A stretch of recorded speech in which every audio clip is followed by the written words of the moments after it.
Baiklah, Assalamualaikum warahmatullahi wabarakatuh. Waalaikumsalam. Perkenalkan, nama saya Ardian Rama Pratama, NIM 105190413. Di sini saya akan menjalankan tugas yang diberikan oleh Pak Dosen Z Arianto, SH.MA. Langsung saja, tidak saya mempanjangkan mukadimah, saya langsung saja ke materi. Materi yang pertemuan kedua yang dapat saya pelajari adalah pengertian ilmu hukum menurut Sucipto Riharjo. Ilmu hukum adalah ilmu yang pengetahuan yang berusaha menelaah hukum. Ilmu hukum mencakup dan membicarakan segala hal yang berhubungan dengan hukum. Ilmu hukum, objeknya hukum itu sendiri. Demikian luasnya masalah yang dicakup oleh ilmu ini, sehingga sempat memancing pendapat orang untuk mengatakan bahwa batas-batasnya tidak bisa ditemukan. Pengertian pengantar ilmu hukum. Pengantar ilmu hukum atau bisa ditahu PIH kerap kali oleh dunia studi hukum dinamakan ensiklopedia hukum, yaitu mata kuliah dasar yang merupakan pengantar dalam mempelajari ilmu hukum. Dapat pula dikatakan bahwa merupakan dasar untuk pelajaran lebih lanjut dalam studi hukum yang mempelajari pengertian dasar, gambaran dasar tentang sendi-sendi utama ilmu hukum. Baiklah, di pertemuan ketiga yang dapat saya ketahui adalah tujuan dan kegunaan ilmu hukum. Ilmu hukum adalah menjelaskan tentang keadaan, inti dan maksud tujuan dari bagian-bagian penting dari hukum, serta pertalian antara berbagai bagian tersebut dengan ilmu pengetahuan hukum. Adapun kegunaannya adalah untuk dapat memahami bagian-bagian atau jenis-jenis ilmu hukum lainnya. Kedudukan dan fungsi pengantar ilmu hukum. Kedudukan pengantar ilmu hukum merupakan dasar bagi pelajaran lanjutan tentang ilmu pengetahuan dari berbagai bidang hukum. Sedangkan kedudukan dalam kurikulum Fakultas Hukum adalah sebagai mata kuliah keahlian dan keilmuan. Oleh karena itu, pengantar ilmu hukum berfungsi memberikan pengertian dasar, baik secara garis besar maupun secara mendalam, mengenai segala sesuatu yang berkaitan dengan hukum. Selain itu juga pengantar ilmu hukum berfungsi pedagogis, yakni menumbuhkan sikap adil dan membangkitkan minat untuk dengan penuh kesungguhan mempelajari hukum. Ilmu bantu pengantar ilmu hukum. Sejarah hukum yaitu suatu disiplin hukum yang mempelajari asal-usul terbentuknya dan berkembang suatu sistem dalam suatu masyarakat tertentu dan membanding antara hukum yang berbeda karena dibatasi oleh perbedaan waktu. Sosiologi hukum yaitu cabang ilmu pengetahuan yang secara empiris dan analitis baik antara hukum sebagai gejala sosial dengan gejala sosial lain.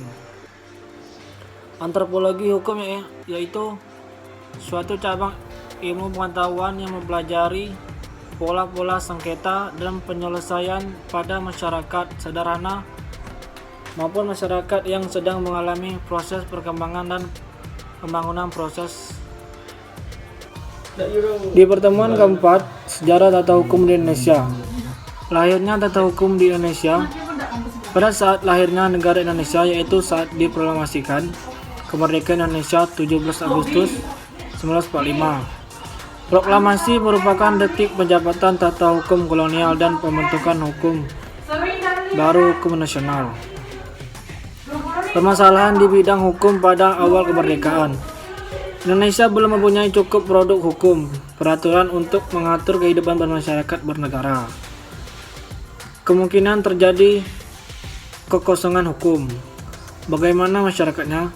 Terdapat pada pasal 2 Aturan Peralihan UUD 1945.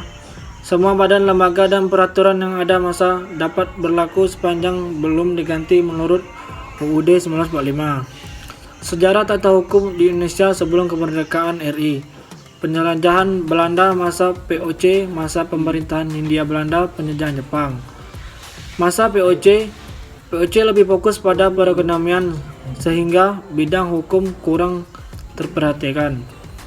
Pada 1642 keluar Statua dan Batavia dan diperbaharui lagi pada tahun 1766 dengan nama New Batavia Statute atau Statua Batavia Baru.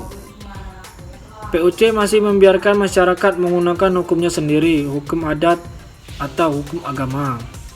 Belum ada kehendak untuk menciptakan unifikasi hukum. Hukum di Indonesia Hindia Belanda di bawah pemerintahan Belanda 1800 sampai 1811, 1816 dan 1942. Bidang hukum mulai mendapat perhatian politik hukum atau HB mengarah pada kodifikasi. Dipengaruhi paham legisme, ada kehendak mengarahkan pada unifikasi hukum. Sistem hukum Belanda banyak berpijak pada Prancis. Periode 1840 sampai 1860 sudah mulai terrealisir kebijakan politik hukum pemerintahan HB khususnya tentang kodifikasi.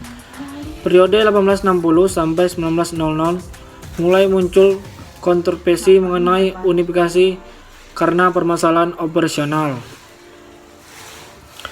Periode 1900 sampai 1942 dipengaruhi politik etis, ada upaya untuk menghormati hak-hak kultural pribumi, upaya unifikasi dan kodifikasi tetap dipertahankan. Sejak tahun 1847 sampai 1942 tercatat 3 peraturan pokok yang pernah berlaku secara pergantian, yaitu Algemene Bepaling van Wetweg Indonesia atau disingkati AB STB 1847 23 sampai 1848 sampai 1854. Regierungsreglement atau RR sampai tahun 1855 sampai 1926. Yang ketiga, Insightenstaatsregeling atau disingkat IS 1925-1415 mulai berlaku 1 Januari 1926 sampai 1942 saat penjajahan Belanda berakhir. Beberapa kodifikasi periode 1840-an. Algemene Bepalingen van Wetweging Burgerlijk Wetboek atau KUH Perdata Wetboek van Koophandel atau KUH Dagang. Reglement of the Burgerlijk Rechtsvordering atau RV Peraturan Bercara Perdata. Kelima, manusia, masyarakat dan kaidah sosial. Hubungan antara manusia, masyarakat, dan kaidah sosial. Manusia sebagai makhluk modifikasi artinya adalah manusia selain sebagai makhluk individu atau perorangan. Mempunyai jiwa yang menyendiri, namun manusia juga sebagai makhluk sosial tidak dapat dipisahkan dari masyarakat. Manusia lahir, hidup, dan berkembang dan meninggal dunia dalam masyarakat. Menurut Aristoteles Yunani 384-322 SM bahwa manusia itu adalah zoon politikon, artinya bahwa manusia itu sebagai makhluk pada dasarnya selalu ingin bergaul dengan berkumpul dengan sesama manusia lainnya. Jadi makhluk yang suka bermasyarakat dan oleh karena sifatnya suka bergaul satu sama lain, maka manusia disebut makhluk sosial. Terjadilah hubungan suatu sama lain yang didasari adanya kepentingan di mana kepentingan tersebut suatu sama lain saling berhadapan atau berlawanan, dan tidak menutup kemungkinan timbul kericuhan. Kepentingan adalah suatu tuntunan perorangan atau kelompok yang diharapkan untuk dipenuhi. Disinilah peran hukum mengatur kepentingan-kepentingan tersebut. agar kepentingan masing-masing terlindungi, sehingga masing-masing mengetahui hak dan kewajiban pada akhirnya. Dengan adanya hukum, masyarakat akan hidup aman, tentram, damai, adil, dan makmur. Kesimpulannya, di mana ada masyarakat, di situ ada hukum. Hukum ada sejak masyarakat ada. Masyarakat dan lembaga kemasyarakatan, kaidah sosial. Definisi masyarakat menurut Ralph Linton, masyarakat merupakan setiap kelompok manusia yang hidup dan bekerja sama cukup lama sehingga mereka dapat mengatur diri mereka dan menganggap diri mereka sebagai suatu kesatuan sosial dengan mata batas yang dirumuskan dengan jelas. Unsur masyarakat, manusia yang hidup bersama, berkumpul dan bekerja sama untuk waktu lama. Merupakan suatu kesatuan, merupakan suatu sistem hidup bersama.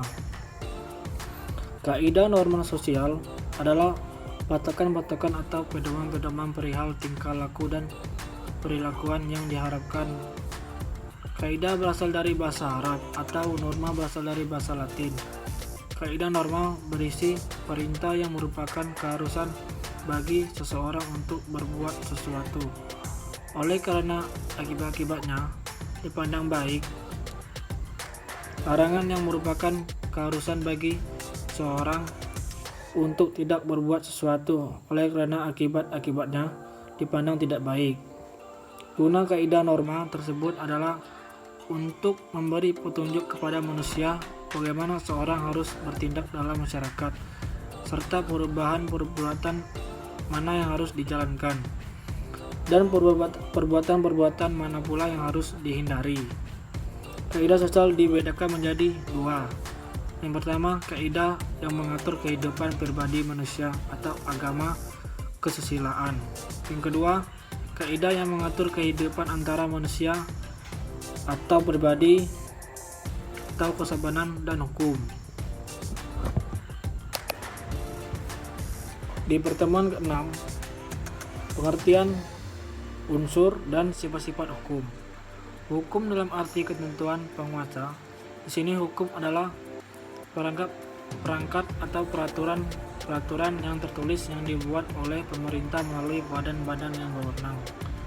Hukum dalam arti para petugas. Di sini hukum adalah dibayangkan dalam wujud petugas yang berseragam dan bisa bertindak terhadap orang-orang yang melakukan tindakan-tindakan yang membahayakan warga masyarakat seperti petugas patroli, jaksa, dan hakim dengan toganya. Di sini hukum dilihat dalam arti wujud fisik yang ditampilkan dalam gambaran orang-orang yang bertugas menegakkan hukum. Hukum dalam arti sikap tindak, yaitu hukum sebagai perilaku yang ajak atau sikap tindak yang teratur. Hukum ini tidak nampak seperti dalam arti petugas yang patroli yang memeriksa orang yang mencuri atau hakim yang mengadili. Hukum dalam arti sistem kaidah, suatu tata hukum yang merupakan sistem kaidah-kaidah secara hierarkis. Susunan kaidah hukum yang sangat disederhanakan dari tingkat bawah ke atas meliputi kaidah-kaidah individu dari badan pelaksanaan hukum terutama pengadilan kaidah. Hukum dalam arti jalinan nilai. Hukum dalam artian ini bertujuan mewujudkan keserasian dan kesinambungan antara faktor nilai objektif dan subjektif. Dari hukum demi terwujudnya nilai-nilai keadilan dalam hubungan antara individu di tengah pergaulan hidupnya. Nilai objektif tersebut misalnya tentang baik buruk, patut dan tidak patut. Sedangkan nilai subjektif memberikan keputusan bagi keadilan sesuai keadaan pada suatu tempat, waktu dan budaya masyarakat khusus. Inilah yang perlu diserasikan antara kepentingan publik dan kepentingan privat dan dengan kepentingan individu. Hukum dalam arti tata hukum. Hukum di sini adalah tata hukum atau kerap kali disebut sebagai hukum positif, yaitu hukum yang berlaku di suatu tempat pada saat tertentu. Sekarang, misalnya di Indonesia, hukum tersebut misalnya hukum publik, HTN, HAN, pidana, internasional publik. Hukum dalam ilmu hukum, di sini hukum berarti ilmu tentang kaidah atau Norwegian atau Selenwissenschaft. Hukum dalam arti disiplin hukum atau gejala sosial. Dalam hal ini, hukum sebagai gejala dan kenyataan yang ada di tengah masyarakat. Secara umum, disiplin hukum menyangkut ilmu hukum, ilmu pengertian ilmu kaidah dan ilmu kenyataan, politik hukum dan filsafat hukum. Ketiganya akan dibicarakan di muka. Ilmu hukum adalah ilmu pengetahuan yang berusaha menelaah hukum. Ilmu hukum mencakup dan membicarakan segala hal yang berhubungan dengan hukum. Ilmu hukum objeknya hukum itu sendiri. Politik hukum adalah mencakup kegiatan-kegiatan mencari dan memilih nilai-nilai dan menerapkan nilai-nilai tersebut bagi hukum dalam mencapai tujuannya. Di pertemuan ke-7 ada tujuan dan fungsi dan sumber-sumber hukum. Tujuan hukum menurut teori etis. Teori ini mengajarkan bahwa hukum bertujuan semata-mata untuk mencapai keadilan. Menurut teori ini, isi hukum semata-mata harus ditentukan oleh kesadaran etis kita mengenai apa yang adil dan apa yang tidak adil. Teori ini pertama kali dikemukakan oleh Aristoteles, filsuf Yunani, dalam bukunya Etika Nikomache dan Rhetorica, yang menyatakan hukum mempunyai tugas yang suci, yaitu memberi kepada setiap orang yang berhak menerimanya. Selanjutnya, Aristoteles membagi keadilan dalam dua jenis, yaitu keadilan distributif, yaitu keadilan yang memberikan kepada setiap orang jatah menurut jasanya. Artinya, keadilan ini tidak menuntut setiap orang mendapat bagian yang sama banyaknya atau bukan persamaannya, melainkan sebandingan berdasarkan prestasi dan jasa seseorang. Keadilan komutatif, yaitu keadilan yang memberikan kepada setiap orang jatah yang sama banyaknya tanpa mengingat jasa masing-masing. Artinya, hukum menuntut adanya suatu persamaan dalam memperoleh prestasi atau sesuatu hal yang memperhitungkan jasa masing-masing. Keadilan menurut Aristoteles bukan berarti penyamaran atau tiap-tiap orang memperoleh bagian yang sama. Teori utilitas. Menurut teori ini, tujuan hukum ialah menjamin adanya kemanfaatan atau kebahagiaan sebanyak-banyaknya pada orang sebanyaknya. Pencetus teori ini adalah Jeremy Bentham dalam bukunya yang berjudul Introduction to the Morals and Legislation berpendapat bahwa hukum bertujuan untuk mewujudkan semata-mata apa yang bermanfaat bagi orang. Apa yang dirumuskan oleh Bentham tersebut di atas hanyalah memperhatikan hal-hal yang berfaedah dan tidak mempertimbangkan tentang hal-hal yang konkret. Sulit bagi kita untuk menerima anggapan Bentham ini, sebagaimana yang telah dikemukakan di atas bahwa apa yang berfaedah lebih ditonjolkan, maka dia akan menggeser nilai keadilan ke samping, dan jika kepastian. Oleh karena itu, hukum merupakan tujuan utama dari hukum itu. Hal ini akan menggeser nilai kegunaan atau faedah dan nilai keadilan. Teori campuran. Teori campuran ini dikemukakan oleh Mukhtar Kusmatmaja bahwa tujuan pokok dan pertama dari hukum adalah ketertiban di samping, dan tujuan dari lain hukum adalah tercapainya keadilan yang berbeda-beda isi dan ukurannya menurut masyarakat dan zamannya. Teori dogmatik. Tujuan hukum adalah semata-mata untuk menciptakan kepastian hukum, atau John Augustus dan Van Kant. Artinya kepastian hukum di sini adalah adanya melegalkan kepastian hak dan kewajiban. Van Kant berpendapat tujuan hukum adalah menjaga setiap kepentingan manusia agar tidak diganggu dan terjaminnya kepastiannya. Teori peace, damai sejahtera. Menurut teori ini, dalam keadaan damai sejahtera, terdapat kelimpahan yang kuat tidak menindas yang lemah, yang berhak benar-benar mendapatkan haknya, dan adanya perlindungan bagi rakyat.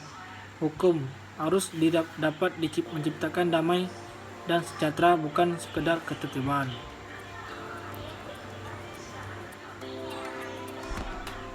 Tujuan hukum menurut para pendapat ahli Punardi dan Sujono Sukarto, tujuan hukum adalah kedamaian hidup antar pribadi yang meliputi ketertiban ekstern antar pribadi dan ketenagaan interpribadi. Van Apeldoorn, tujuan hukum adalah mengatur pergaulan hidup manusia secara damai.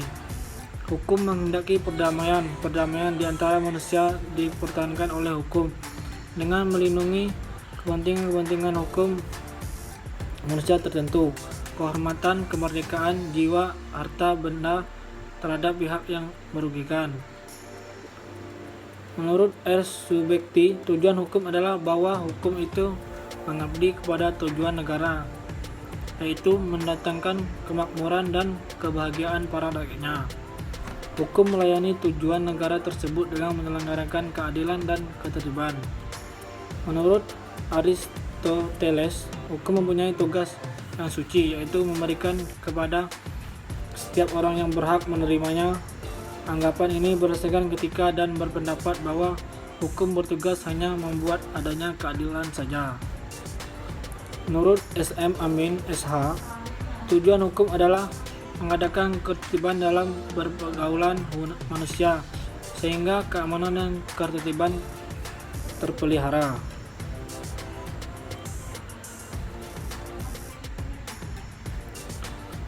Usaha mewujudkan pengayoman ini termasuk di dalamnya diantaranya mewujudkan ketertiban dan keteraturan, mewujudkan kedamaian sejati, mewujudkan keadilan bagi seluruh masyarakat, mewujudkan kesejahteraan seluruh rakyat.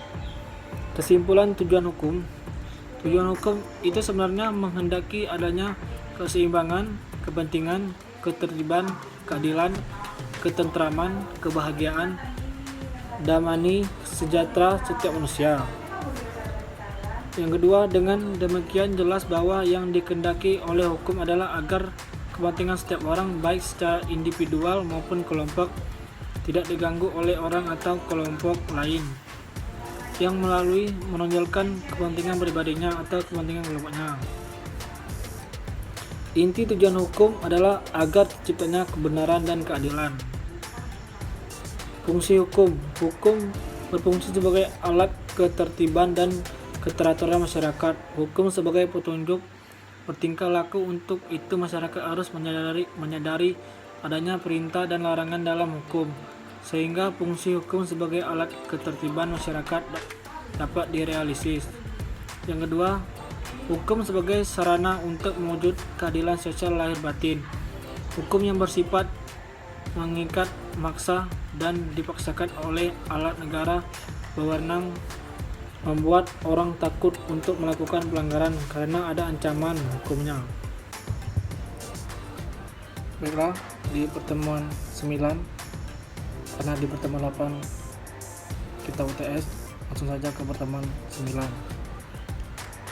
Sumber hukum. Pengertian sumber hukum.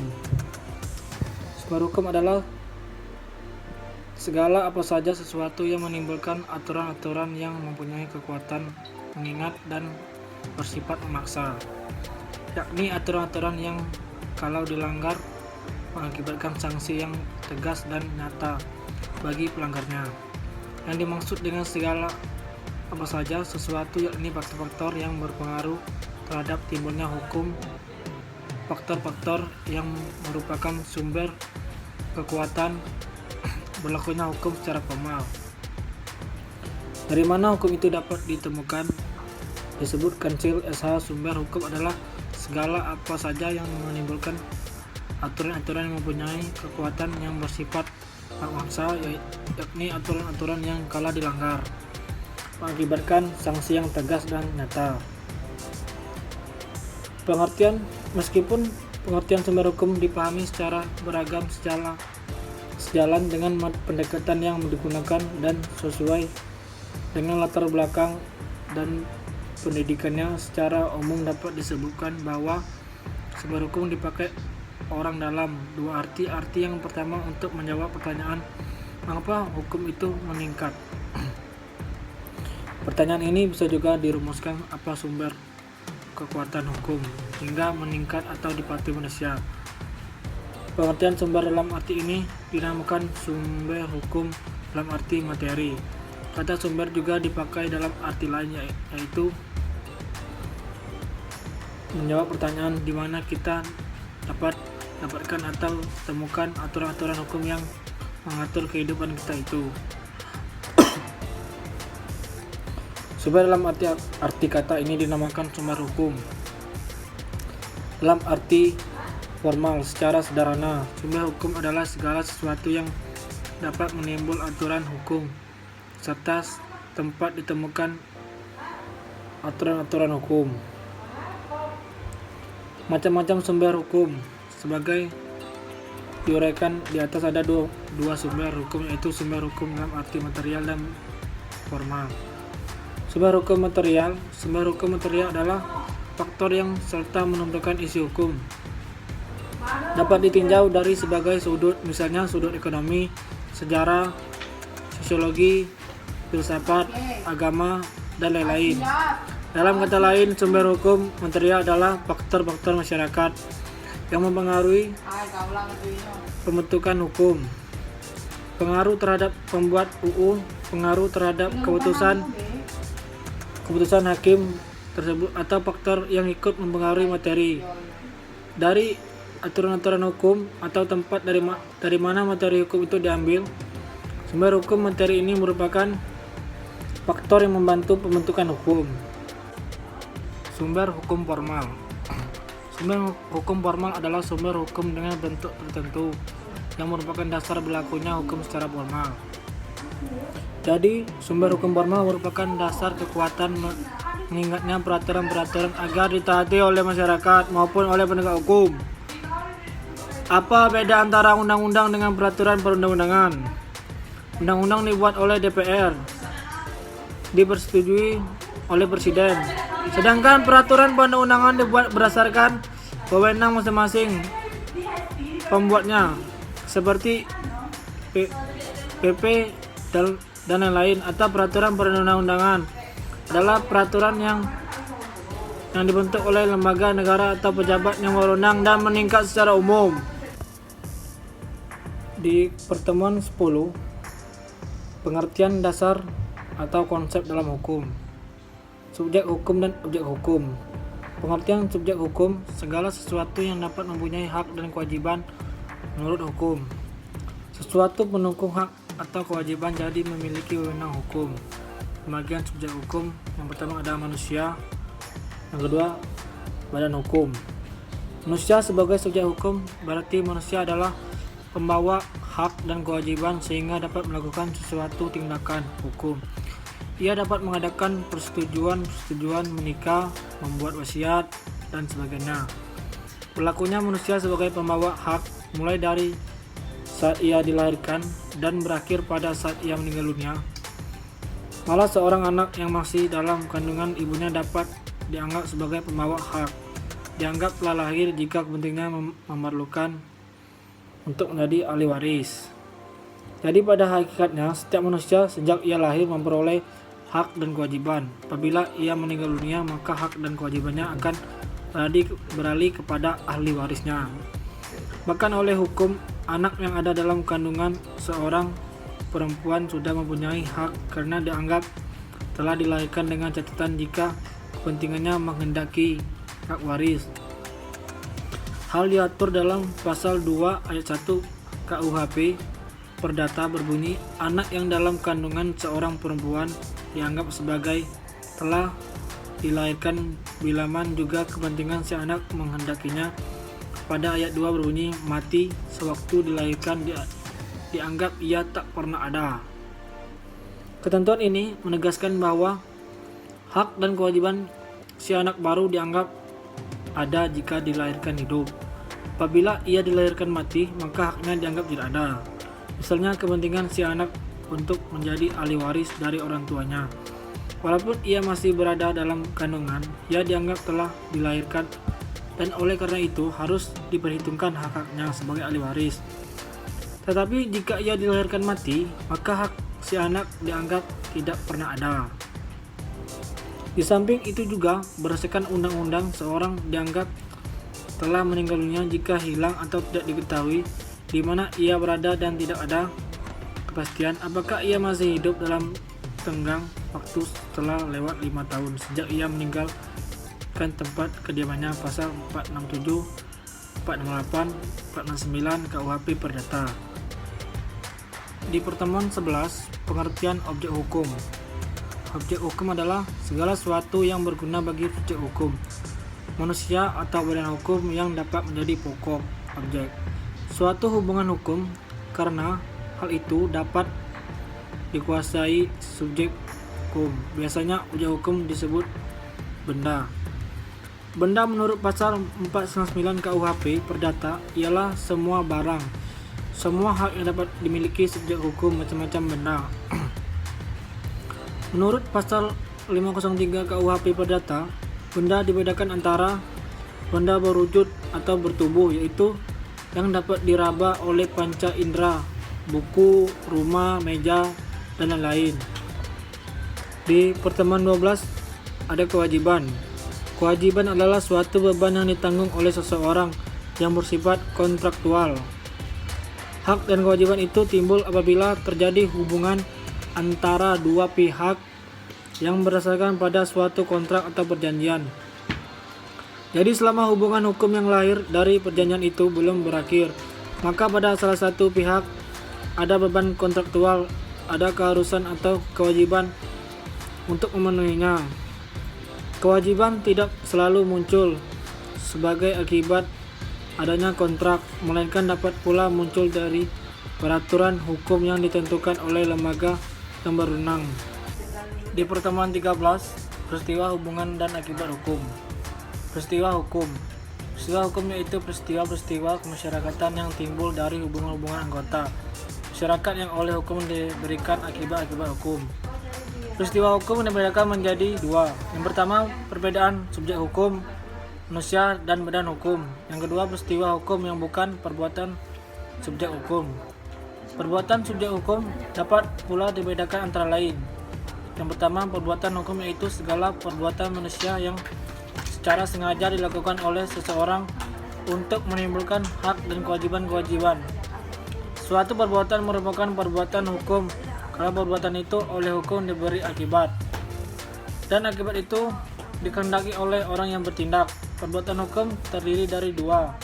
Yang pertama, perbuatan hukum sepihak yang perbuatan hukum yang dilakukan oleh satu pihak saja dan menimbulkan hak dan kewajiban pada suatu pihak pula, misalnya pembuatan surat wasiat, pemberian hadiah sesuatu benda. Perbuatan hukum dua pihak ialah perbuatan hukum yang dilakukan oleh dua pihak menimbulkan hak-hak dan kewajiban bagi kedua belah pihak. Timbal balik, misalnya membuat persetujuan jual beli, sewa menyewa, dan lain-lain. Perbuatan lain yang bukan perbuatan hukum dibedakan. Yang pertama, zakwarmening, yaitu perbuatan memperhatikan, mengurus kepentingan orang lain dengan tidak diminta oleh orang itu.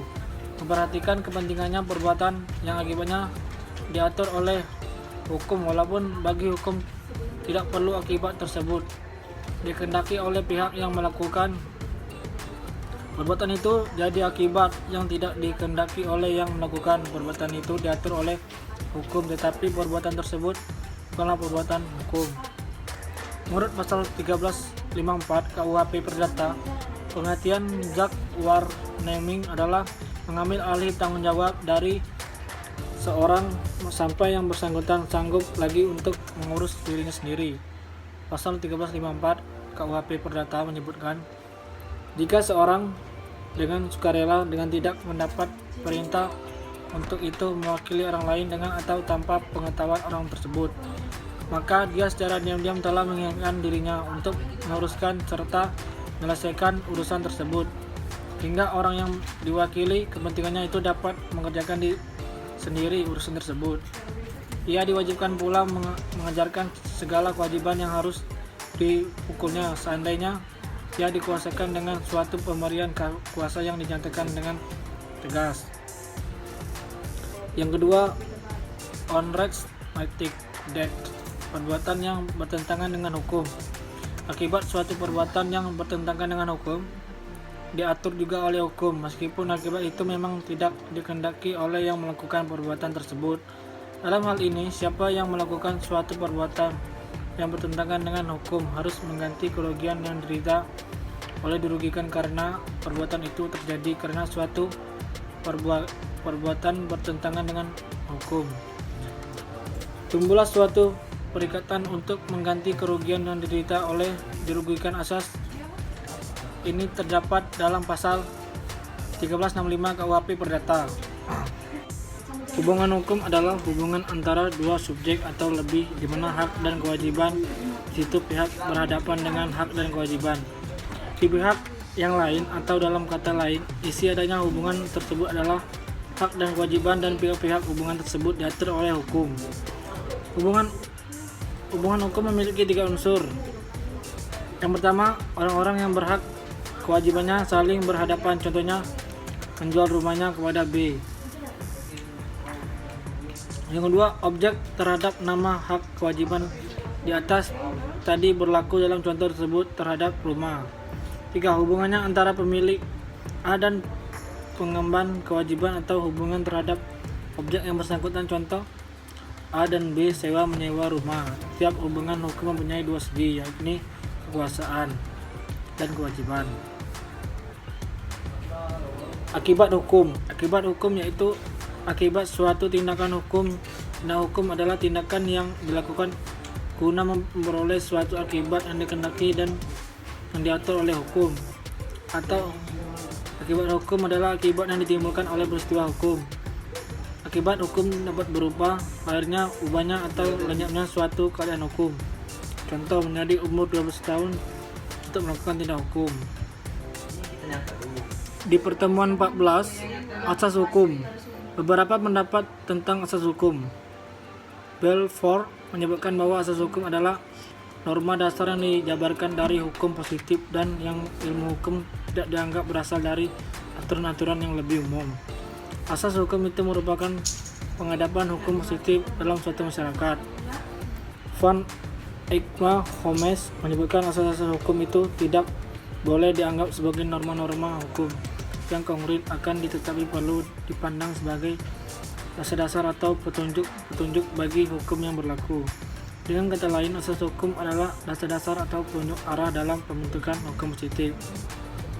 N.C. Scholten mengatakan bahwa asas-asas hukum adalah kecenderungan yang disyaratkan oleh pandangan kesulitan kita pada hukum. Merupakan sifat-sifat umum dengan segala keterbatasannya sebagai pembawaan yang umum, tetapi tidak harus ada. Yang D. Sudikno Mortokusumo menyimpulkan bahwa asas hukum atau prinsip hukum bukanlah peraturan hukum konkret, melainkan merupakan pikiran dasar yang umumnya sifatnya atau merupakan latar belakang dari peraturan yang terdapat dalam dan di belakang setiap sistem hukum yang menjelma dalam peraturan perundang-undangan dan putusan hakim yang merupakan hukum positif dan dapat dikemukakan dengan mencari sifat-sifat umum dalam peraturan konkret tersebut. Baiklah, saran dan nilai yang dapat saya pelajari di mata kuliah ilmu hukum ini, sedikit banyaknya saya dapat mengetahui tentang ilmu hukum dan fungsi-fungsinya, menambah wawasan bagi saya sendiri, tidak tentang mata kuliah saja yang saya dapati. Saya dapat juga mempelajari tentang menghargai seseorang, beradab dan beretika. Dapat juga saya pelajari membagikan waktu untuk kuliah, dan saya dapat juga mempelajari tentang